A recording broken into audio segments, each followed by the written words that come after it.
Ito yung covered walk papunta sa boarding house. Nakarap tayo papunta sa may main road. Tapos ito na yung paakyat punta doon sa boarding house. Itong nilalakaran ko, ito yung covered walk. Ang dulo nito, nandun yung barangay hall, kung saan ang katapat ng barangay hall ay ang boarding house mismo. So mga 5 minutes lang siguro na o 3 minutes na paglalakad, then makarating tayo dun sa boarding house. Pwedeng pasok dun ng sasakyan, kaya nga lang medyo minsan madaming nakaparada, so hanggang sa may ano ka lang baba ng barangay Toll Plaza. So ito yun, yung ikot tayo pa kaliwa.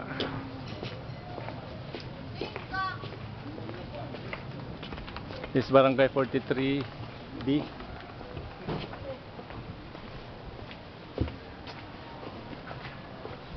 Ito na. So dun sa dulo nito yung barangay hall o barangay plaza.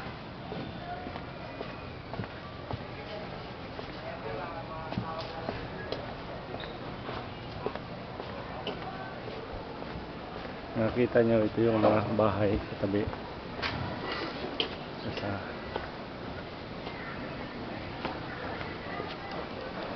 Ayan, sa gilid ng ano,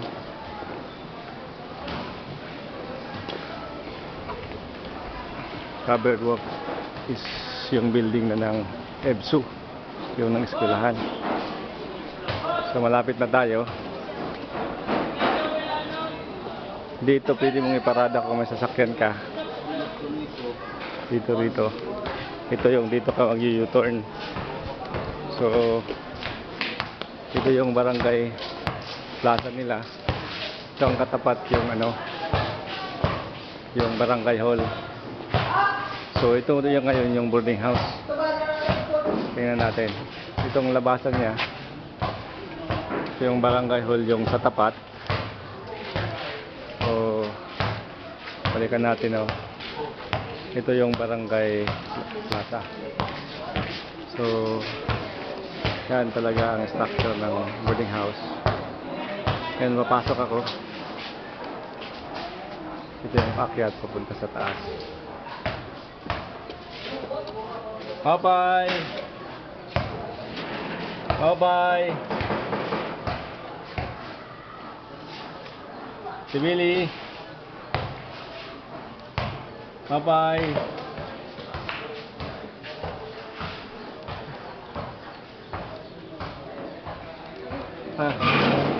Yung pakuan video so ito yung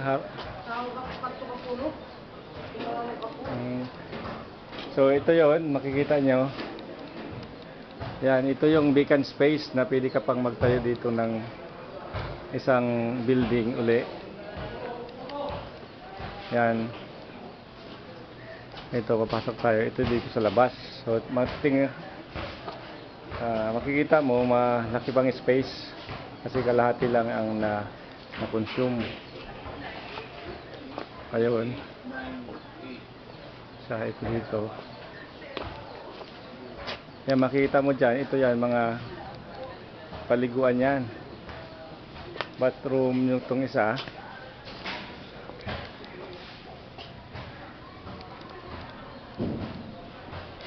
Ayan. Medyo nga lang siya hindi, decente, pero pwede na siya sa mga estudyante. So bali dito apat dito na bathroom. Akyat ngayon tayo sa taas. Ito.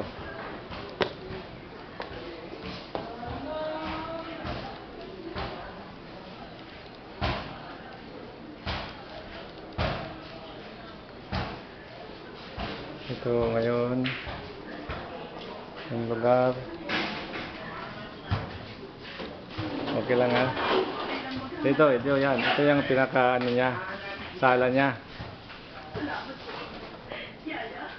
Yun, malaki pa rin, maluwang pa rin yung sala niya na pwede ka rin gumawa pa ng additional room. Yan siya. May rooms dito, dalawa. Ang laman is ilan ang laman nito? 8? Waluan? Upat. Apatan po.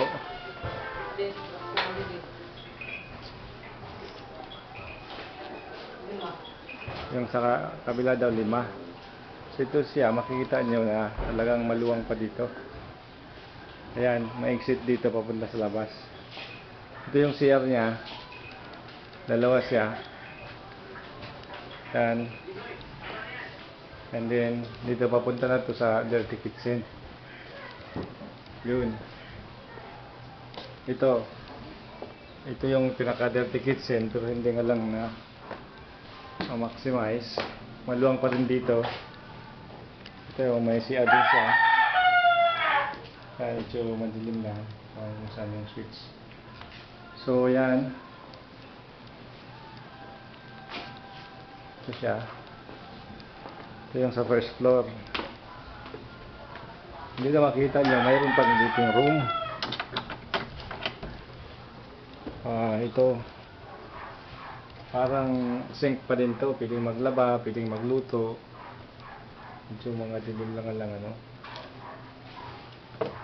Yun. Yan. Ito rin. Pwede mong gawin ding dirty kitchen siya. Labahan. So yun.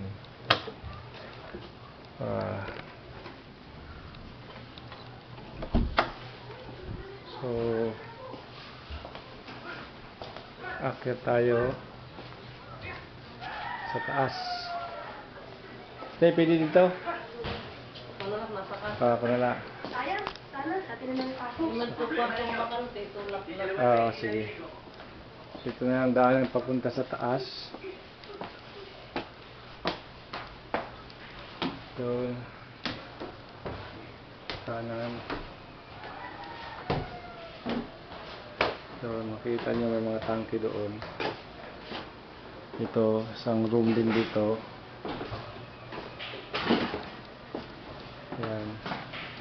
Ito yung pinaka-terrace niya. Pwede nyo dito mag-study yung mga tao. Yan, sarap mismo is barangay hall na yan. Ito mga tangke yan yung bakal. Nice ko, nakikita yung building dun sa unahan. Ito yun. LIT na yun, EDSU na yun, building. So yan, makikita nyo ang environment. Mga boarding house dyan sa tabi. Medyo sa taas siya, so walang baha dito. So ngayon, ito yung pinaka-hallway. May 6 na, ano ba to? 7 room. Yung isa doon, ito, bali 8 dito sa taas. Ewan kung may tao dito o wala. Sorry. So ito po, may mga tao pala eh. Ito po sila. Hanap ako ng likan.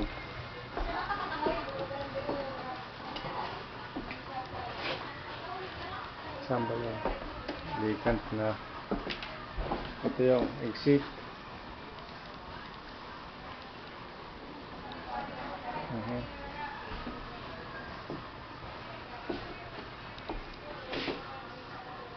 Saan ba yung vacant?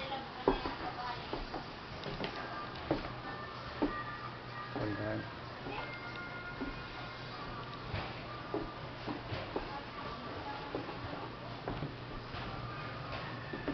Excuse me. Hi, vacant nga room dili.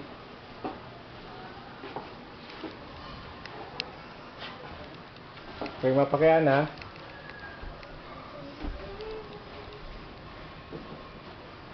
Hay, vacant nga room dili nga usa. Ito, sakit. Kini mismo? Sige, thank you. So, ito yung format ng isang kwarto. Ayan.